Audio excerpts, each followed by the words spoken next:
Olá, pessoal, bom dia. Meu nome é Hamilton de Brito Júnior, eu sou presidente do Sinfac de São Paulo da Abrafesc e também sou empresário do fomento comercial com o grupo Credere, né? Então, em primeiro lugar, eu queria agradecer aqui à FEComércio de São Paulo por nos ceder esse lindo espaço para realizar esse podcast. Essa entidade, a FEComércio, o Sinfac São Paulo é afiliado e eu também faço parte do quadro diretivo, né? Em segundo lugar, eu quero agradecer os nossos patrocinadores, tá? Então, que financiam toda essa segunda temporada.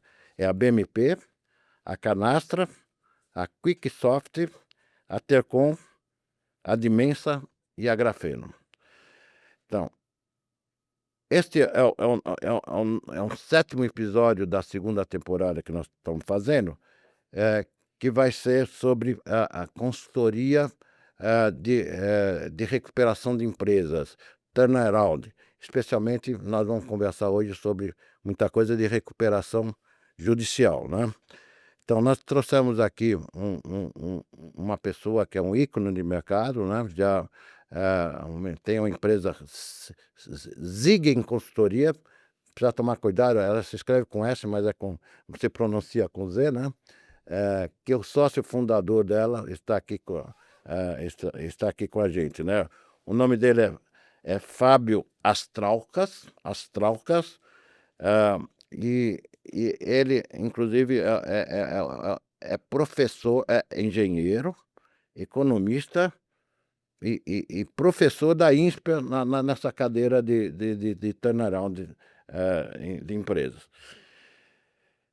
Então, ele também é sócio fundador do TMA, uma fundação internacional que também participa aqui no Brasil, tá?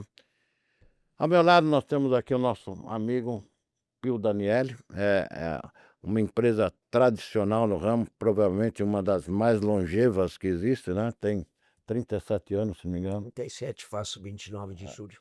37 anos, e também é outro ícone de mercado, né?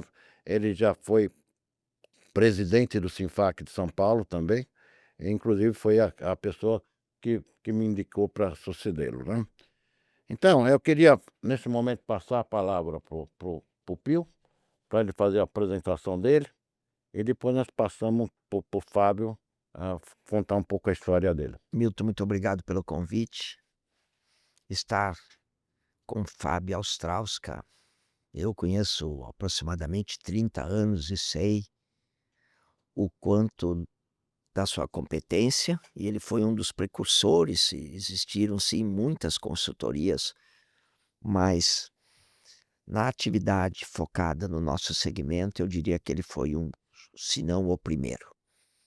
Tenho a honra de tê-lo conhecido e a honra de ter apresentado ele há quase 30 anos, né, Fábio?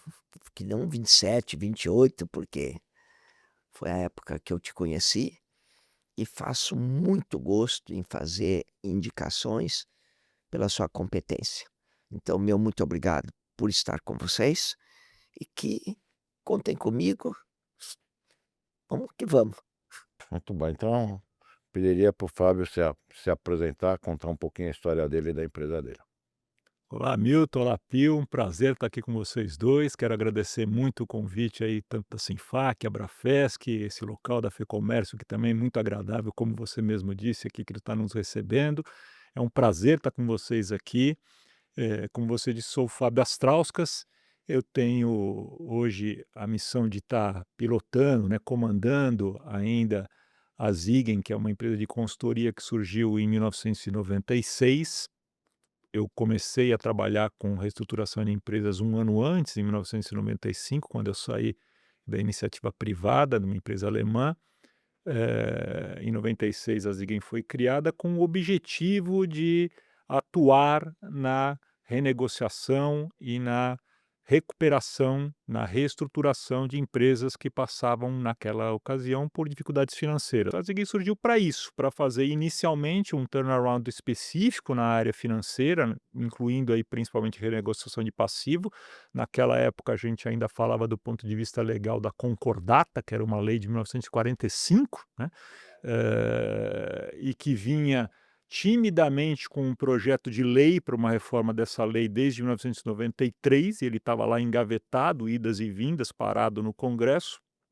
E a Zig, então, nesse contexto surgiu, só que em 2000 a gente já tinha dado um passo além, já tinha crescido um pouco a consultoria, tinha saído na ocasião de empresas maiores, mais estruturadas, onde a nossa atividade era muito focada nessa renegociação de passivo. A gente percebeu que para criar um time próprio de consultores era preciso expandir a nossa atuação para empresas de médio porte, para empresas de porte um pouco menor. E aí a gente se viu com outro desafio, que foi o de enfrentar dois problemas. Primeiro, empresas com uma característica bastante familiar, então e isso é muito ainda forte no Brasil, que tem uma atividade empresarial ainda relativamente jovem, né? Se a gente pegar as empresas mais velhas, elas são talvez o Banco do Brasil, da época de Dom João, tem 200 e poucos anos, né? Na Europa, nos Estados Unidos, na Ásia, nós vamos ver várias empresas que já ultrapassaram 300, 400, 500 anos de vida, né? É uma empresa com essa idade, ela não é mais provavelmente gerida por pessoas da família, pode até ter o capital ainda, né?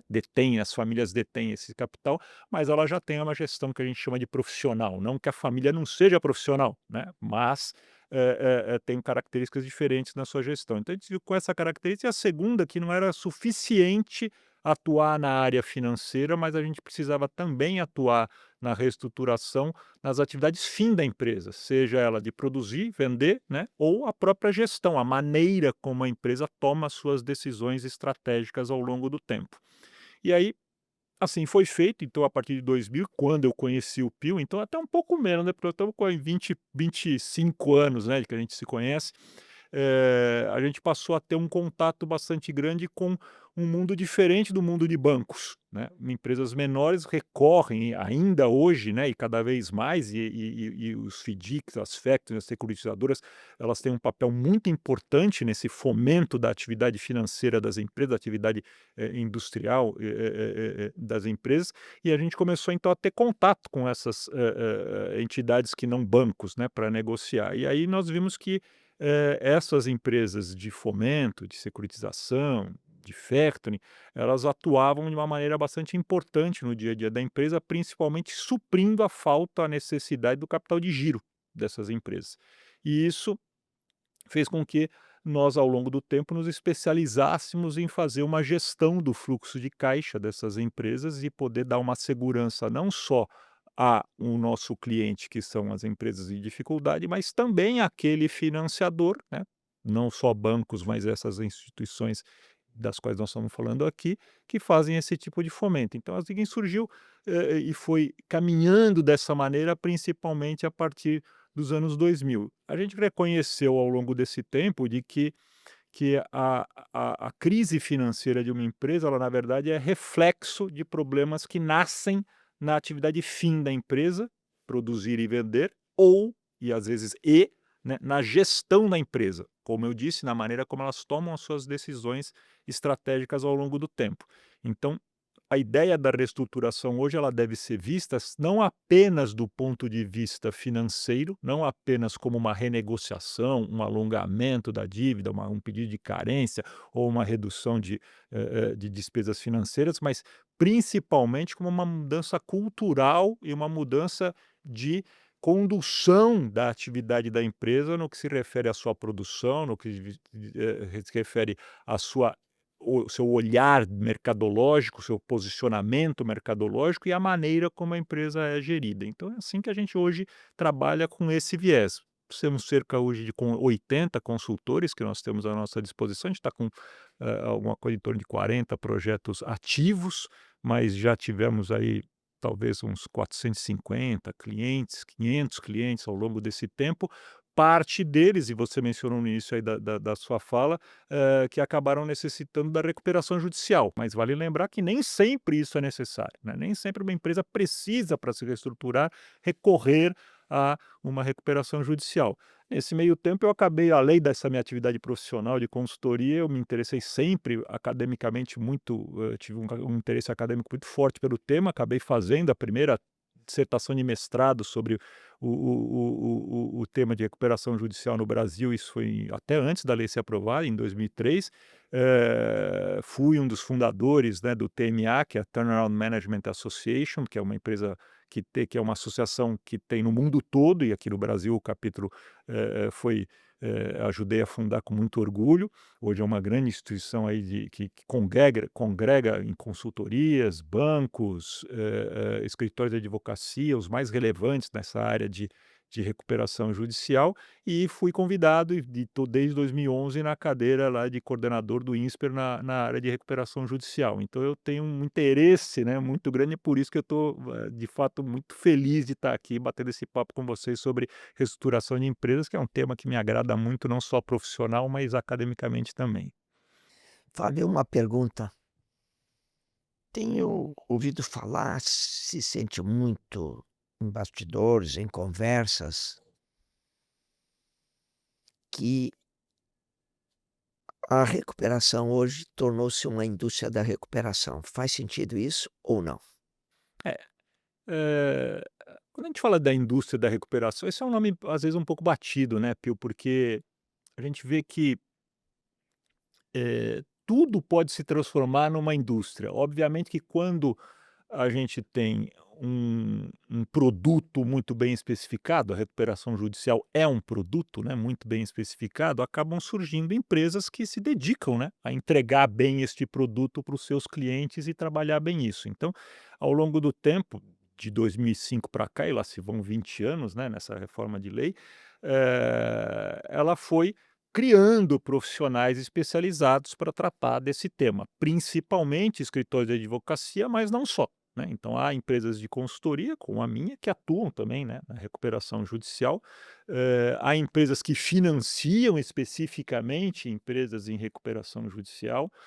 Há empresas que se dedicam a comprar créditos de empresas em recuperação judicial. Então foi se criando o que a gente aqui está chamando de indústria, né, todo um entorno, né, de atores, cada um com uma especialização, para poder resolver as demandas, as necessidades que uma recuperação impõe. Quais são essas necessidades? Primeiro é fazer com que a empresa, esse é o principal objetivo da lei, né, é fazer com que a empresa mantenha um papel social dentro do cenário econômico. Então esse foi o principal motivo pelo qual, na época, o Ramos Tebet, anteriormente Oswaldo Biolk, que era o relator da lei, ele faleceu, e o Ramos Tebet seguiu em frente com a lei 11.101, de recuperação judicial, colocou lá como motivo de aprovação da lei, poder fazer com que a empresa em dificuldade sobrevivesse e, com isso, mantivesse o seu papel social relevante dentro da economia do país. Mas, para manter esse papel social, isso não quer dizer que pode ser a qualquer custo, né? Então a lei, ela acabou criando o mecanismo da necessidade de se elaborar um plano de recuperação judicial, que passaria, e que é assim que funciona, passa pelo crivo, né, dos credores, através de uma Assembleia Geral, que a gente chama Assembleia Geral de Credores, que vota, que aprova ou não aprova o plano que vai ser apresentado pelo devedor, né. Pode até parecer algo um pouco esquisito no começo, você sempre, mas o devedor, aquele que criou o problema, ele que vai fazer um plano de reestruturação? Embora possa parecer meio esquisito, essa é uma recomendação do FMI, é isso que estão nas principais leis de recuperação judicial ao redor do mundo, e academicamente faz todo sentido, porque se nós não dermos uma chance, uma segunda chance ao empresário para que ele se recupere, ele simplesmente larga de mão, e a empresa, né, e ele prefere liquidar a empresa, e isso provavelmente vai significar uma perda maior para todos os atores envolvidos, sejam trabalhadores, fornecedores, clientes, etc. Então, Essa indústria foi criada para poder envolver este grupo de pessoas com características muito diferentes. Há advogados que cuidam da parte jurídica, mas há consultores que cuidam da parte econômico-financeira, há contadores que têm que entregar as peças contábeis importantes, há negociadores especialistas, né, e que às vezes até com atividades muito voltadas, né, para psicologia, né, empresarial, né, para neurolinguística, para coisas desse tipo. Então, há uma espécie, há os financiadores deste tipo de situação de recuperação judicial. Então é isso que a gente deve, assim, quando eu olho, eu gosto de olhar o lado bom, né? De fato, criou-se uma indústria de recuperação judicial, o que não quer dizer que ela é ruim. É ruim quando a gente insere e vê, em alguns casos, mas eu estimo que ainda bastante a minoria, pessoas que são mal orientadas no sentido de pedir uma recuperação judicial quando de fato não precisariam estar pedindo essa recuperação judicial, ou então profissionais que usam essa ferramenta, esse instrumento, este favor legal, como a gente costuma dizer, para fraudar, para evitar, para impedir o pagamento, né, ou honrar as dívidas que são assumidas por uma empresa. Então, há empresas que passaram do ponto, não deveriam estar gozando do benefício Foi de uma nesse recuperação judicial. sentido que eu fiz a pergunta. E que de fato estão, né, nesse sentido. Elas deveriam ter entrado num processo de recuperação judicial muito antes, né, mas acabaram não entrando ou por falta de orientação ou porque, de fato, perceberam que seria melhor caminhar de uma outra maneira, pelo menos para o seu benefício próprio, né, em detrimento dos demais. Então aí sim a gente está falando da indústria ruim, né, mas no geral eu acho que a indústria da recuperação judicial ela veio de uma maneira, positiva para que possa dar vazão a um fato muito específico, né, muito especializado, melhor dizendo, que é a recuperação de uma empresa. Não é algo simples, né, é algo bastante complexo lidar com a recuperação de uma empresa. Requer, né, a intervenção e a coordenação de diversas atividades muito diferentes, de conhecimentos muito diferentes. É muito difícil você reunir um especialista em todas as áreas necessárias de uma recuperação judicial. Eu acho que estão chamando indústria, especialmente pelo momento que nós estamos passando, né. Acho que, a os maiores índices de recuperação judicial têm acontecido agora recentemente, uns 2 anos para cá, 2 3 anos, e eu queria te perguntar exatamente isso.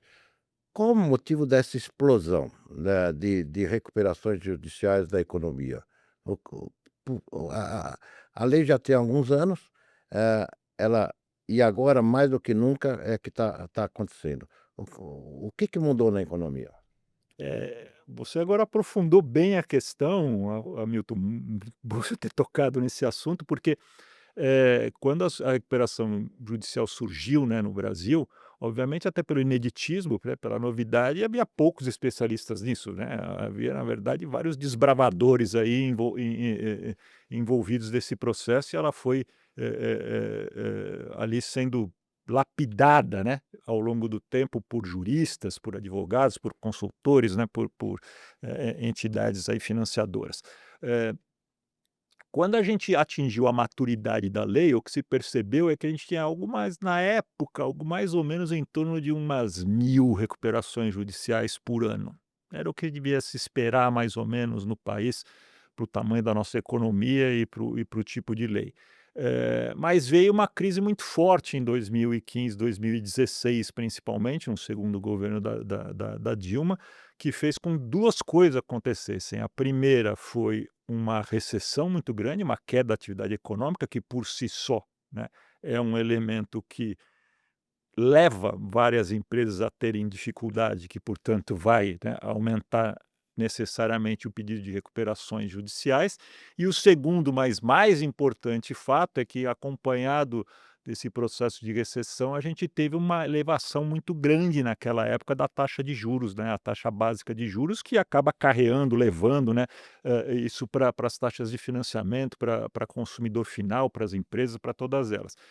Este segundo motivo é o que está acontecendo agora de novo e que justifica, apesar do país não estar em recessão em 2023, 2024, o crescimento até foi um pouco acima do esperado, todos os indicadores das casas de economia previam ao longo do ano de 2024 um crescimento do PIB que foi sendo revisto para maior ao longo do tempo. Isso aconteceu em 2023, aconteceu em 2024 e corremos até algum risco de isso acontecer em 2025. Acho que menor, eu acho que esse ano vai ser bem mais difícil, mas enfim, 2023, 2024, a gente teve crescimentos do PIB acima daquilo que eram esperados. Porém, a taxa de juros cresceu muito, né? Ela subiu demais nesse período de tempo por conta de um combate à inflação.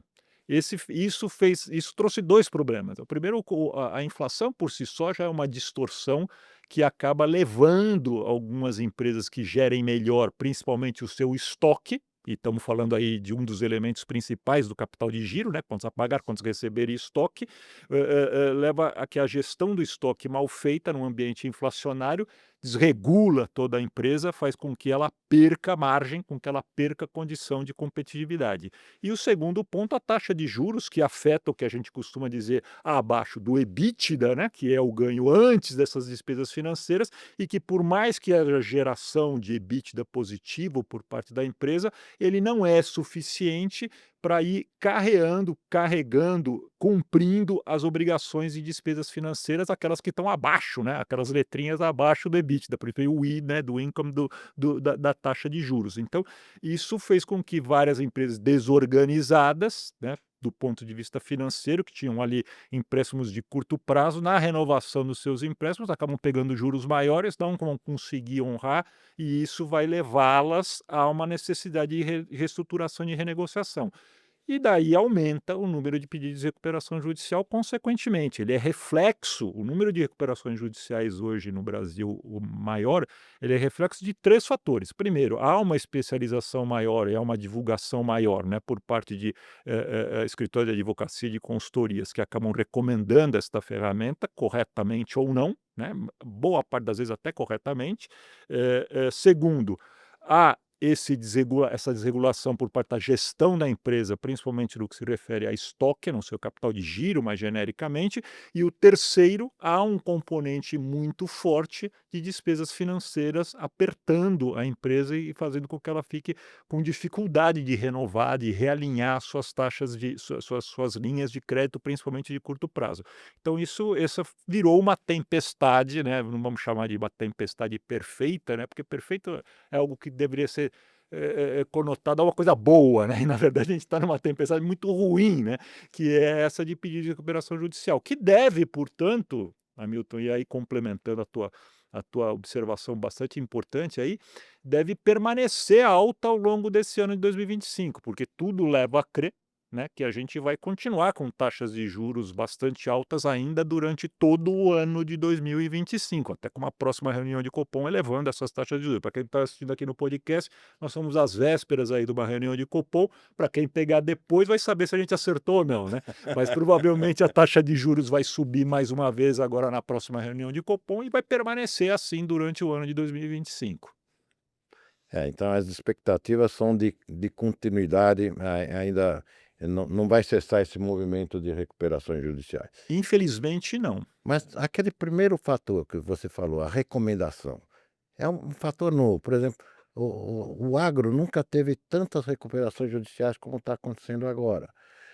Mas o pessoal tem vendido isso como sendo a bala de prata da salvação, para o agro. Então, todo dia tem coisas importantes do agro, até coisa grande já saiu. Então, você não acha que hoje essa parte, o fator número um que você falou, também está elevando esse número de recuperações judiciais, essa recomendação dos advogados? Quando você cita o agro, Hamilton, você colocou um ponto importante e adiciona uma complexidade ainda ao que a gente falou agora. O primeiro, né? O agro que a gente tem visto é um crescimento bastante grande no número de pedidos de recuperação judicial com empresas ligadas ao agronegócio.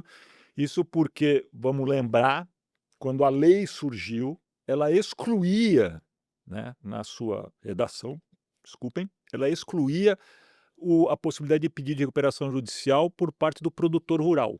Quem devia pedir recuperação judicial era só um CNPJ constituído, né? E o produtor rural não tinha essa característica, não estava, portanto, sujeito, né, a pedir, né, não era beneficiário desse fator, desse favor legal que era a recuperação judicial. Esse entendimento mudou ao longo do tempo, né, então, nós tivemos aí primeiro jurisprudencialmente, depois, isso acabou ficando pacificado do ponto de vista legal, e a gente então abriu a possibilidade para que o produtor rural pudesse também pedir recuperação judicial. Então, esse é um fato que faz com que eu aumentei a minha base, né, de possibilidade de pedidos, portanto, obviamente, vai acabar entrando ali essa categoria também na entrada de pedidos de recuperação. Segundo ponto, é decorrência da própria atividade da produção, né, do agronegócio, agropecuária, do agribusiness. É a que você precisa, né, financiar a sua safra, essa safra está sendo financiada com juros maiores, há uma mudança climática importante de ano a ano, isso faz com que a gente tenha algumas quebras de safra que acabam inviabilizando o pagamento desses empréstimos que foram tomados, e segundo, a gente também teve ao longo depois da pandemia principalmente, quando a pandemia cessou ali para 2022 para frente, o que a gente teve foi um desbalanceamento muito forte na cadeia de suprimentos de commodities no mundo todo. Então, isso fez com que algumas safras, alguns bens, alguns commodities, né, do agronegócio tivessem anos muito bons ou anos muito ruins, e isso destabiliza, né, o empresário. E a atividade, né, e portanto promove, né, a chance de que essas empresas peçam mais recuperação judicial. Então a gente está tendo essa dificuldade bastante grande nesse momento por parte do agronegócio para financiar, né, para refinanciar, para negociar os seus endividamentos. A gente abriu essa possibilidade legalmente de que essas empresas, essas pessoas, né, rurais, né, e que são, e às vezes pessoas, empresas bastante grandes, né, mas que tiver essa característica de produtor rural, porque a gente pensa, produtor rural é aquele que está ali na hortinha. Engano muito grande, né, Pio? A gente tem grandes produtores rurais hoje nessa categoria, ele basta que ele na véspera do pedido hoje, ele constitua o seu CNPJ e ele pode entrar com a recuperação judicial. Então o que a gente vê inclusive é uma surpresa por parte de alguns financiadores que se veem ali, né, de repente pegos numa recuperação judicial, porque a legislação permitiu que esses produtores rurais pedissem essa recuperação Então, judicial. Hamilton, tendo uma visão, desculpa, Fábio. Imagina que todo o empreendedor, o fazendeiro, pessoa física, tinha endividamento, carreava o endividamento na pessoa física. Ele vira a chave, vira a ser produtor rural, ele vira CNPJ. Naquele momento que ele vira a chave, essa é a grande quantidade imensa que toda pessoa física que levava consigo os endividamentos, transformou-se isso em CNPJ, e aí a grande quantidade de recuperação. Mas uma coisa que eu levei muito em consideração foi o preço da commodity ter caído muito. Ou seja, os custos, os insumos ficaram altos sim, fertilizante caro sim, defensivos caro sim, preço do dólar alto, que faz a consequência dos insumos, e o preço de venda em queda. Isso foi o que aconteceu, na minha visão, que É, estamos colhendo é hoje isso essa mesmo, grande Pio. quantidade de recuperação. Vamos lembrar, e eu até vou um pouco além, você lembrou bem, né, com relação ao câmbio, né?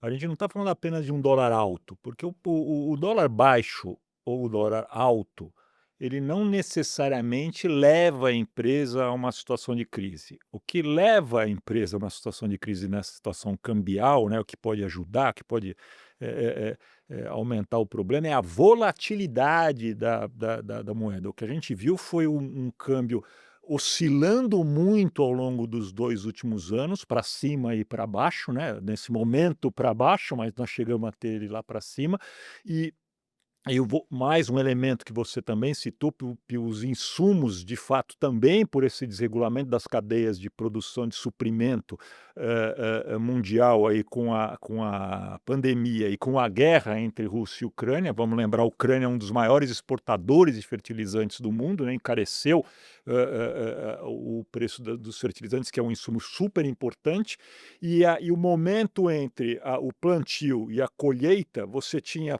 dólares, câmbios, preços de commodity completamente diferentes. Quando a gente traz isso para aquela minha regra genérica, mais uma vez estamos falando do quê? Da gestão do estoque, né. Então, se isso, o momento de comprar e o momento de vender, eles não foram cuidadosamente, né, pensados e trabalhados, inclusive em termos de proteção, o que a gente chama de hedge, né, sempre que possível, essas empresas, por muito otimismo, por desconhecimento ou por fatores mesmo que às vezes é muito fácil a gente adivinhar o que acontece depois, né, mas antes, durante o processo é mais difícil, né.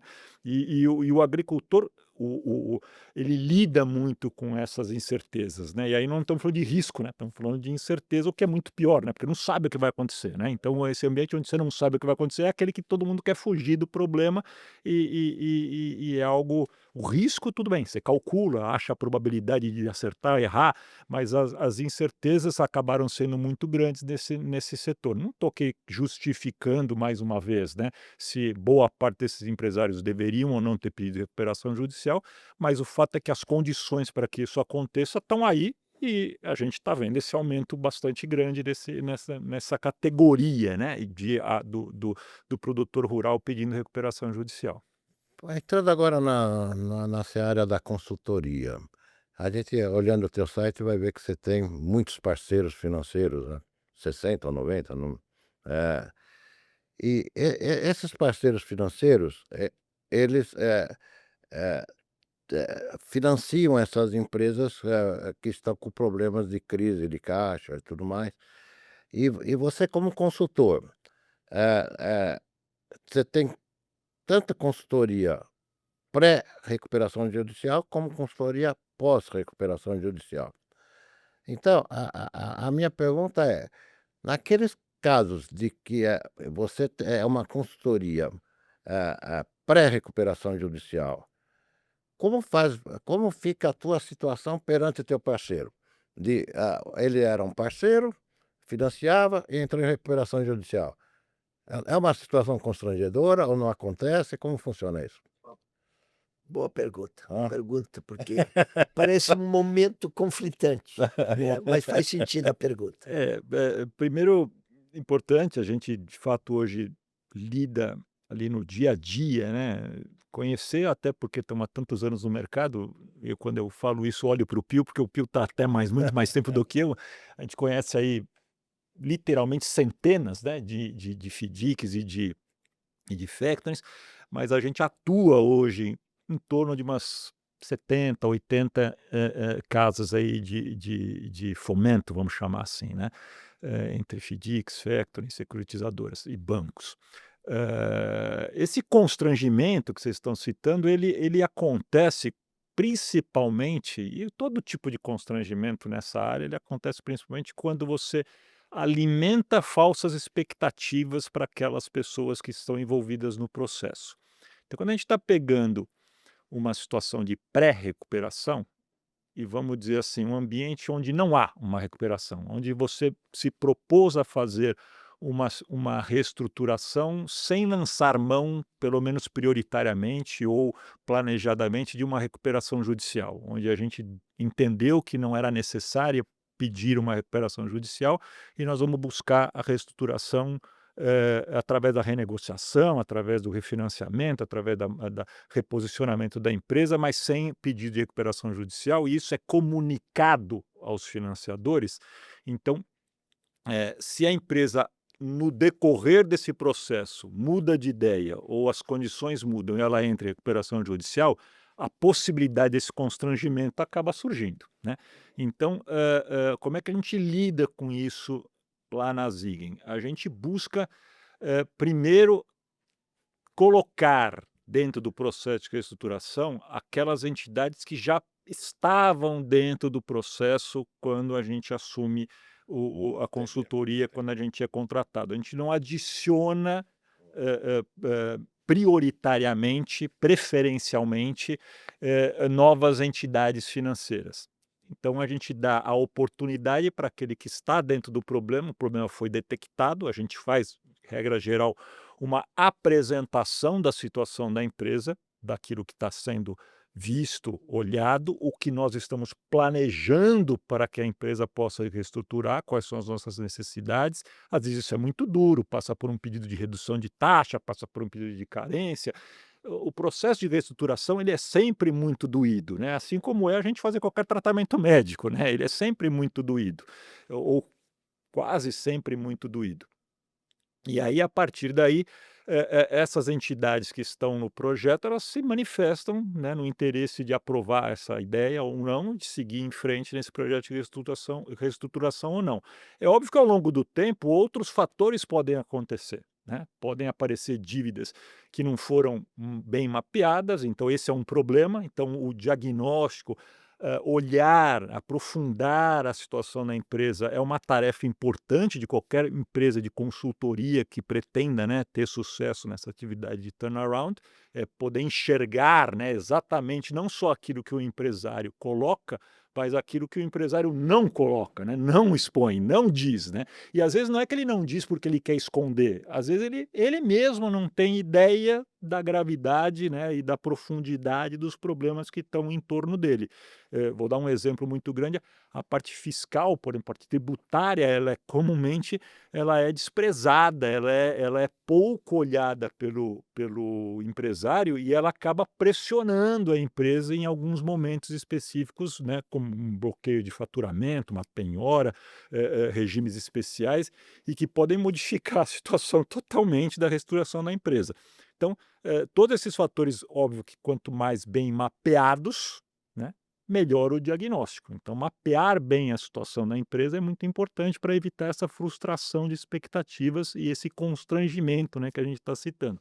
Eh, então, agora, eh, se não houver essa possibilidade, né, então o que a gente busca fazer no momento de pós, né, pedido de recuperação judicial, se isso acontece, é então criar um ambiente dentro da elaboração do plano que dê uma segunda chance para que a gente reveja, né, refaça, reperfile o endividamento que a empresa constituiu e faça esse pagamento. Como é que isso pode ser feito? Através de cláusulas de credor parceiro, são perfeitamente legais, podem ser incluídas num plano de recuperação judicial.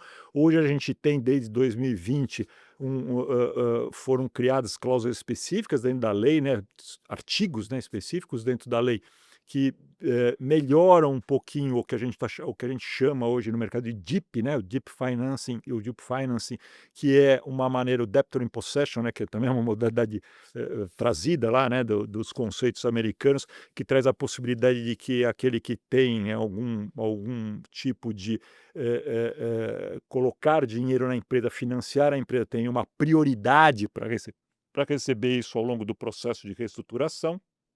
Então, tudo isso faz com que você possa corrigir a rota, né. Mas é inevitável que algum tipo de, eu não vou chamar de constrangimento, mas algum tipo de frustração de expectativa no decorrer de um processo de reestruturação, ele possa acontecer. E daí vem a consequência. Processos de reestruturação são longos, Hamilton, não são curtos, não levam 3, 4 meses para se resolverem. Então, um grande problema do empresário é quando ele começa a trocar as consultorias ao longo do tempo, uma não deu certo porque não parou de trazer dinheiro, então eu vou colocar uma segunda, uma terceira, uma quarta, né. E cada uma que vai entrar é aquela que vai me colocar algum dinheiro, né, porque o empresário acha: "Olha, meu problema é dinheiro". Eu costumo concordar com o empresário, né, que o problema dele é o dinheiro e a solução é a falta desse dinheiro, não ter mais dinheiro. Quanto mais dinheiro ele tiver, pior será a situação dele. Quando faltar recursos para refinanciar a maneira errada de gerir a empresa, é que ele vai passar a corrigir os seus problemas e vai passar, enfim, a gerar um dinheiro bom, né, e poder pagar a dívida que ele tem. Então, e isso é um processo longo, ele leva bastante tempo. A gente estima que ele leve alguma coisa em média, né, um pouco mais de 2 anos para que a gente possa reestruturar uma empresa de tamanho médio no mercado. É óbvio, né, depende do tipo de crise e tudo, mas é importante um ciclo, né, que leva alguma coisa em torno de 2 anos. Fábio, como eu te vejo, todo empresário, quando contrata uma consultoria, a primeira coisa que ele vem em mente é porque vem o dinheiro. Dinheiro associa. E eu não te vejo dessa forma e também te vejo dessa forma, porque se não for o dinheiro junto, nós não faríamos com que a empresa se movimentasse e soerguesse-se. Mas eu vejo esse trabalho como um broker e não um turnaround. Eu vejo em você um grande consultor fazendo turnaround. Voltando às empresas do qual eu já estou, usar um português mais coloquial, contaminado com o problema dele, passa a ser meu. E aí o Fábio colocou de uma forma, eu acho muito até profissional, diz assim: quem está dentro vai participar com tal fomento. A pergunta se foca em como e quanto tempo você leva para fazer o raio-x da empresa, que comumente chamamos de diagnóstico, para que eu entenda qual o exposure que eu vou ter no novo capital ou como mitigar meu risco. Em cima do prazo do teu diagnóstico, que às vezes o teu diagnóstico leva um tempo X e a solicitação de recurso às vezes é muito num prazo menor. Me fala um pouco a respeito disso. É, esse é o grande, talvez esse é o maior desafio para o início de um projeto, Pio. O sonho de todo consultor é fazer um diagnóstico, é ter tempo suficiente para fazer um diagnóstico, né, e é ter todas as informações necessárias para fazer esse diagnóstico. Nós estamos falando de 2 coisas quase Você impossíveis de consegue, conseguir impossível. numa empresa em crise: tempo, né, e qualidade de informação. Então, um diagnóstico pode levar 3, 4, 5 semanas para ser bem feito, e precisa para isso de uma quantidade de informações bastante grande, e uma exatidão nas informações, uma curacidade bastante relevante, bastante grande na constituição dessas informações para a elaboração do diagnóstico. Regra geral, isso a gente não tem, porque a empresa em crise ela está desajustada. Um dos motivos pelos quais ela entra em crise é a falta de informações necessárias para a tomada de decisão correta. Percebe a Então, complexidade? Ele tem que ir lá apagar um incêndio e não.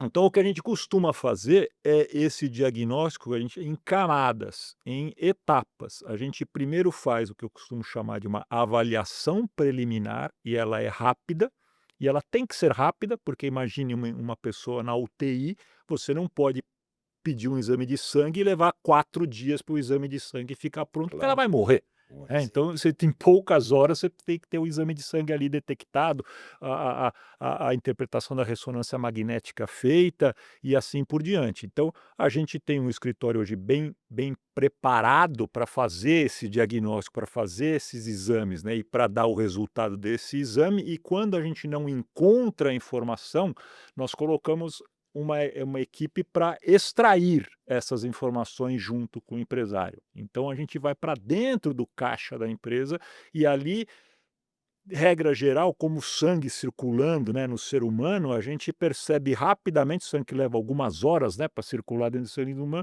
A mesma coisa é quando você olha os extratos bancários e o fluxo de caixa da empresa através das suas movimentações financeiras. Em 2 ou 3 semanas você enxergou, né, aquilo que está movimentando e o que está apertando a empresa do ponto de vista de dinheiro, né, o capital de giro da empresa. Então essa é uma primeira camada, junto com então uns 15 dias é suficiente para que a gente possa ter uma primeira visão.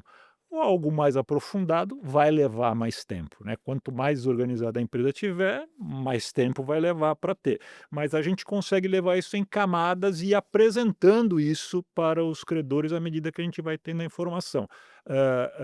A transparência é muito importante. Ao contrário do que a gente imagina, né? Manter segredo, manter tudo muito apertado numa empresa em crise, muito escondido, muito sigiloso numa empresa em crise, que não costuma ser um bom caminho para a reestruturação.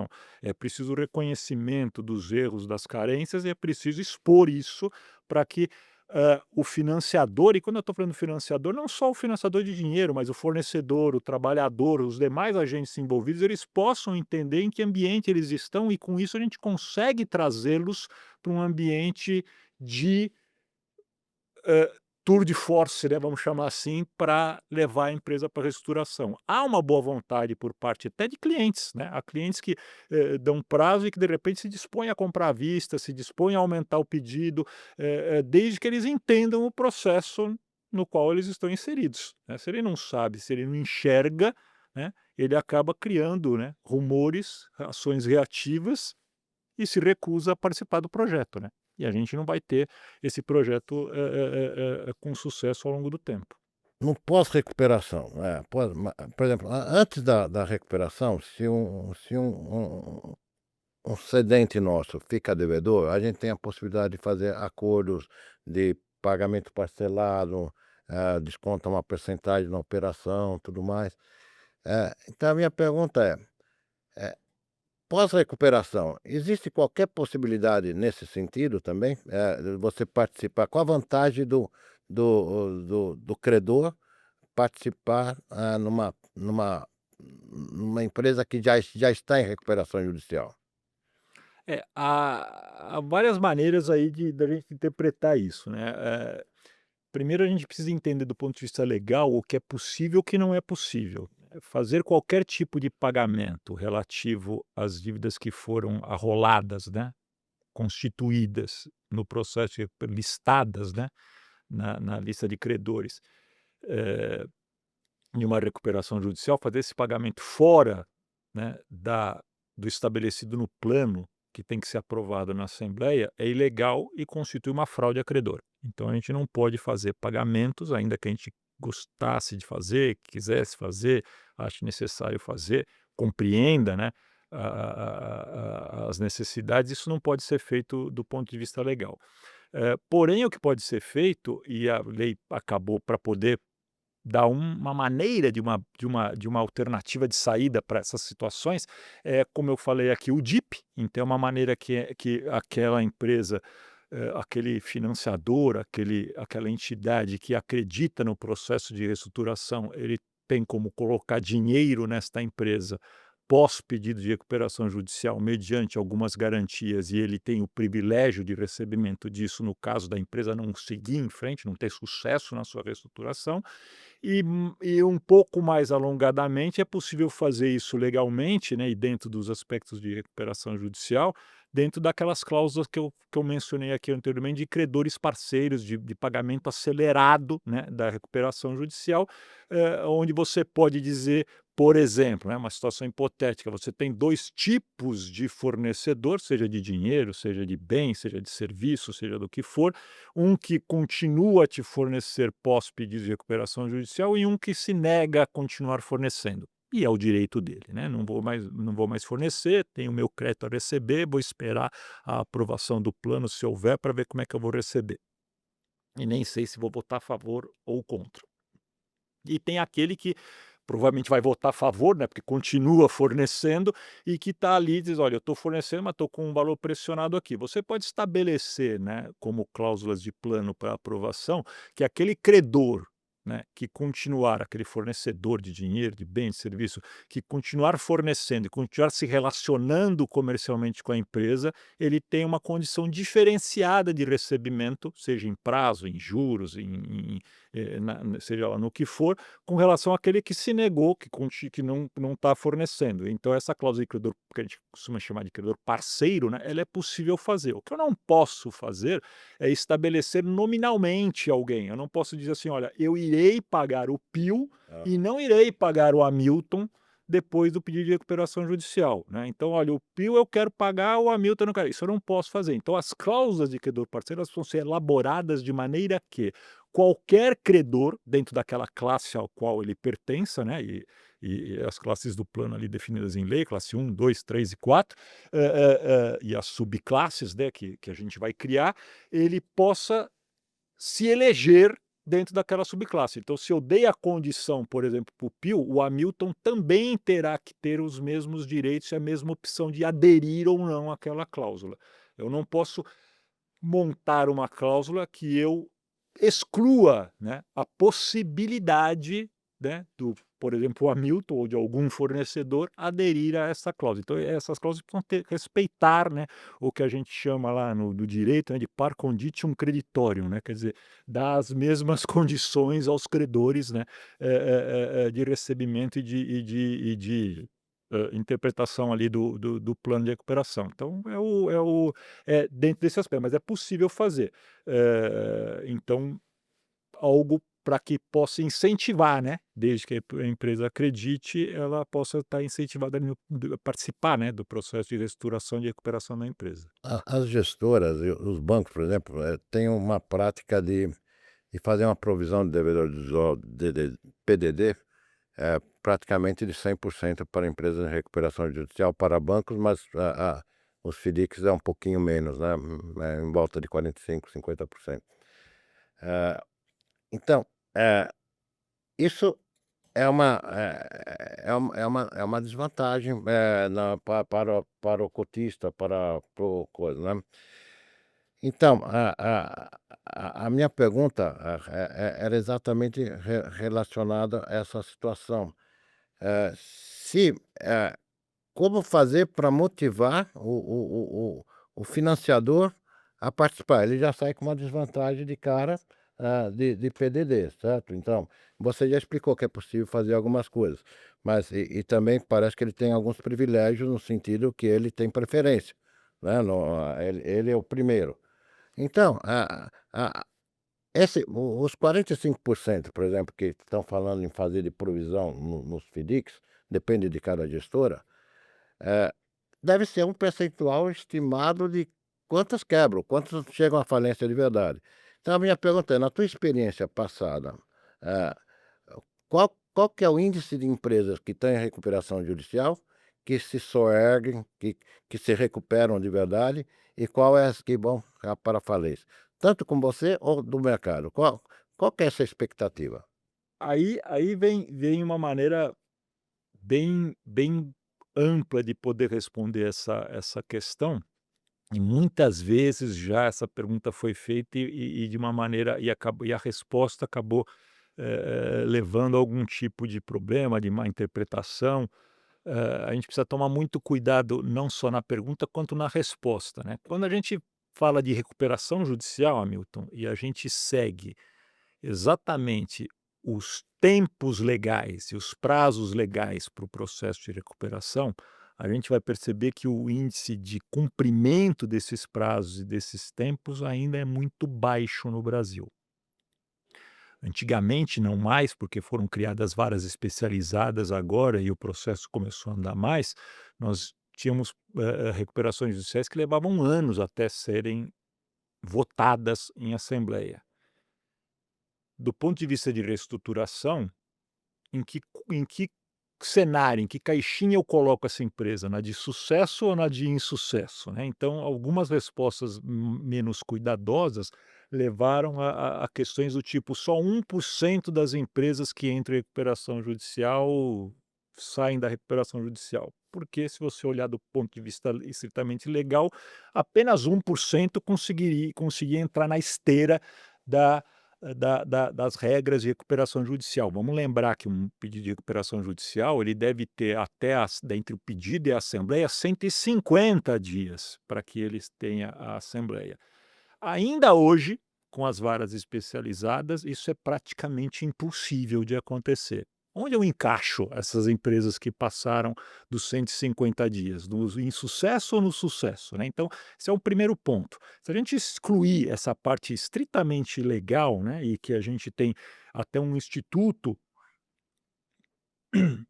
aqui no Brasil, a gente tem a gente está até ajudando a patrocinar de jurimetria, fazendo esse levantamento das recuperações judiciais do Brasil, a gente vai ver que a gente ainda não tem essa resposta do ponto de vista estatístico. Então, eu vou ficar devendo, mas não tem mesmo, né, essa resposta em lugar nenhum. Ainda é difícil de reunir esses dados todos para saber quais áreas que estão entrando ou não, a gente tem uma amostragem já muito boa disso. Mas do ponto de vista econômico financeiro, né, vamos tentar olhar por aí, mesmo que a gente então não vamos levar em consideração os prazos, as empresas, elas entram num processo de reestruturação e elas têm que cumprir o plano durante 2 anos. Se ela quebrar no terceiro ano ou no segundo ano mais 6 meses, ela teve ou não teve sucesso? Do ponto de vista legal, É boa teve, pergunta essa. né, É boa do ponto de pergunta. vista legal teve, do ponto de vista econômico não teve, É, né. verdade. Se ela conseguiu mais, né, nos 2 anos que ela fica monitorada pelo judiciário, dentro da recuperação judicial, ela está cumprindo o plano, não significa, na esmagadora maioria dos casos, que ela matou toda a dívida, que ela cumpriu, que ela pagou todos os seus compromissos. Os planos são feitos para durar 10, 12, 15, 20 anos, né. Portanto, quando eu saberei se essa empresa se recuperou ou não? Daqui a 10, 12, 15, 20 anos, é uma outra empresa, ela adquiriu outras dívidas, né, ela fez outro tipo de ensaio. Então, a complexidade dessa resposta é muito grande. Para não ficar em cima do muro, e eu fui me dedicar, esse foi um dos temas aos quais eu me dediquei quando eu fui estudar academicamente isso, nos Estados Unidos, onde para tudo tem informação, né, para tudo tem dados, mesmo lá isso foi difícil de conseguir, a gente estima que alguma coisa em torno de 30 a 40% das empresas que pedem a proteção legal, né, nos Estados Unidos, acabam se recuperando do ponto de vista de econômico-financeiro. Se reestruturaram, acabou. Se ela morrer lá na frente é de um outro problema, por outra coisa, mas ela conseguiu se reestruturar. Acredito que esse número permaneça válido também no Brasil, mas aí vai uma característica, ele aumenta um pouquinho se a gente levar em consideração empresas que buscaram ajuda antes e que buscaram ajuda especializada. Não aqui por uma defesa, né, uma autodefesa de consultorias ou de escritórios de advocacia, mas porque é importante entender, né, que a gente num processo de reestruturação, como ele leva tempo, eu não tenho que reinventar a roda. O empresário que quer sair de um processo de crise sozinho, ele tem que reinventar a roda e ela já existe e as empresas estão aí, né, de consultoria, escritório de advocacia, que já fizeram todo esse trabalho e que podem entregar isso daí de uma maneira muito mais rápida. E tempo é dinheiro nisso, né? Quer dizer, quanto mais rapidamente o empresário acertar o caminho, né, mais rapidamente ele vai sair da crise. Ele pode até argumentar, mas eu conheço a minha empresa como ninguém, eu estou há 20 anos em crise, já passei pela crise do Collor, já passei pela crise do Sarney, já passei pela crise da Dilma, já passei pela crise de quem quer que seja, agora do Trump, de quem quer que seja, mas ele passou por uma crise que é a dele, né? Ele não passou por 400 crises diferentes, né? Mas, né, ainda que ele seja muito bom naquilo que ele está fazendo, e regra geral o empresário é, né, principalmente o empresário brasileiro, ele é muito bom naquilo que ele faz, ele tem que se autooperar.